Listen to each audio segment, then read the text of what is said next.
कार्यक्रममा प्रवेश गरिसक्नु भएको छ, जसको लागि स्वागतको लागि ताली बजाएर स्वागत गरिदिनु हुनका लागि हार्दिक अनुरोध गर्दछु। आदरणीय मित्रहरू, हाम्रो कार्यक्रम स्थलमा हाम्रा सधैँ अध्यक्ष कमरेड पुष्पकमल दाहाल प्रचण्ड आइसक्नु भएको छ। सबै उपस्थित जनसमुदायलाई ताली बजाएर स्वागत गरिदिनको लागि हार्दिक अनुरोध गर्दछु।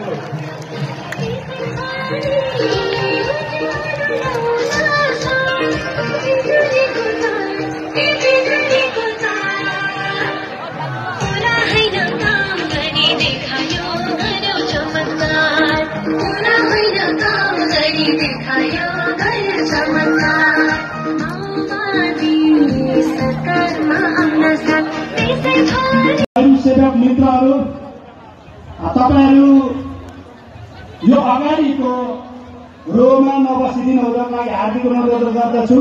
तपाईहरू मिलाएर मित्रहरूलाई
कम्प्युटरमा निकै ठुलै टोली होस्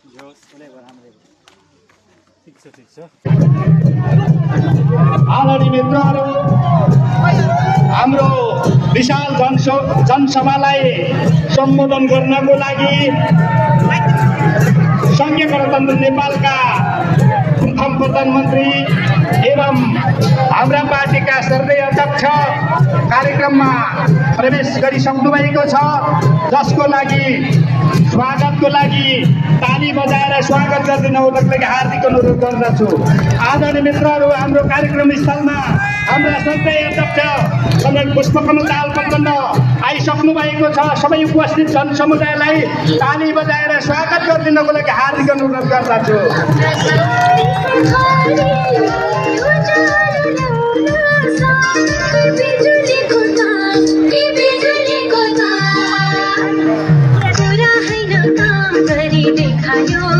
चमत्कार पूरा होइन काम गरी देखायो गर्यो चमत्कार। माओवादी सरकारमा आउन साथ त्यसै आदरणीय मित्रहरू, हाम्रो मञ्चमा पार्टी अध्यक्ष हाम्रा कार्यक्रमका प्रमुख अतिथि आइसक्नु भएको छ। उहाँको स्वागतको लागि सम्पूर्ण उपस्थित जनसमुदायलाई ताली बजाएर स्वागत गरिदिनुको लागि हार्दिक अनुरोध गर्दछु।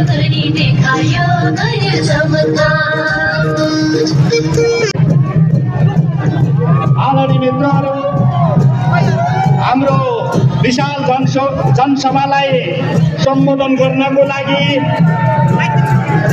संघीय गणतन्त्र नेपालका प्रथम प्रधानमन्त्री एवं हाम्रा पार्टीका सर्वै अध्यक्ष कार्यक्रममा प्रवेश गरिसक्नु भएको छ, जसको लागि स्वागतको लागि ताली बजाएर स्वागत गरिदिनु हुनको लागि हार्दिक अनुरोध गर्दछु। आदरणीय मित्रहरू, हाम्रो कार्यक्रम स्थलमा हाम्रा सधैँ अध्यक्ष कमरेड पुष्पकमल दाहाल प्रचण्ड आइसक्नु भएको छ। सबै उपस्थित जनसमुदायलाई ताली बजाएर स्वागत गरिदिनको लागि हार्दिक अनुरोध गर्दछु।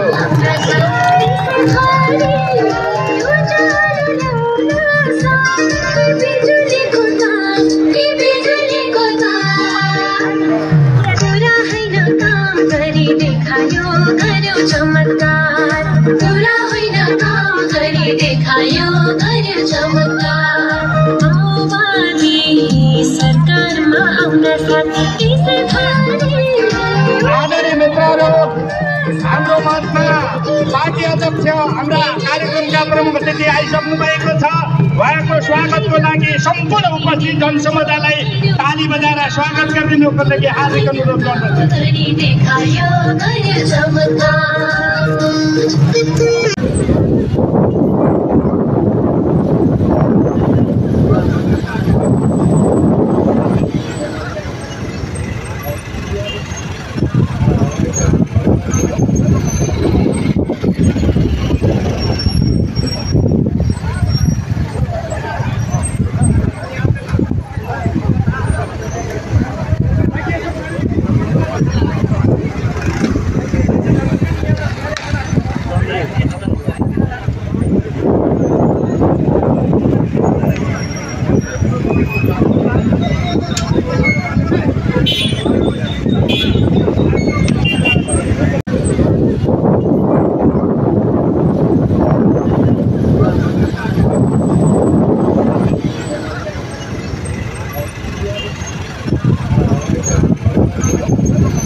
मध्ये एउटा महत्त्वपूर्ण परियोजना भनेको मध्य पहाडी लोकमार्गको प्रस्ताव थियो र त्यो मध्य पहाडी लोकमार्ग पाँचथरबाटै सुरु भएर महाकालीसम्म पुग्ने गरी हामीले प्रस्तावित गर्यौं। अहिले त्यो निर्माण प्रक्रिया अन्तिम चरणतिर जाँदैछ र यो तपाईहरुलाई आज 5 थरमा तपाईहरुको अगाडि उभिएर मध्य पहाडी लोकमार्गको हामी प्रस्तावक हौं।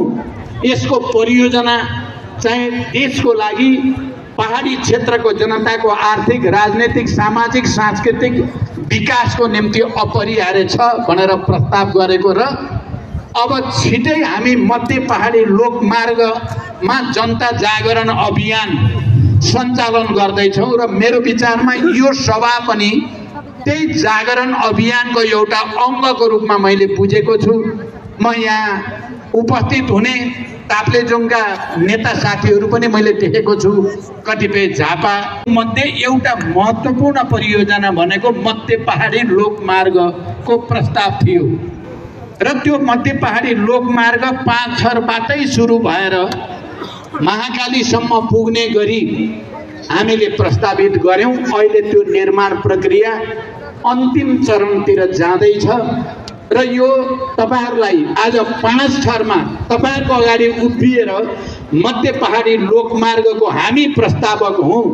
यसको परियोजना चाहिँ देशको लागि पहाडी क्षेत्रको जनताको आर्थिक, राजनीतिक, सामाजिक, सांस्कृतिक विकासको निम्ति अपरिहार्य छ भनेर प्रस्ताव गरेको र अब छिटै हामी मध्य पहाडी लोकमार्गमा जनता जागरण अभियान सञ्चालन गर्दैछौं र मेरो विचारमा यो सभा पनि त्यही जागरण अभियानको एउटा अंगको रूपमा मैले बुझेको छु। म यहाँ उपस्थित हुने ताप्लेजुङका नेता साथीहरू पनि मैले देखेको छु, कतिपय झापा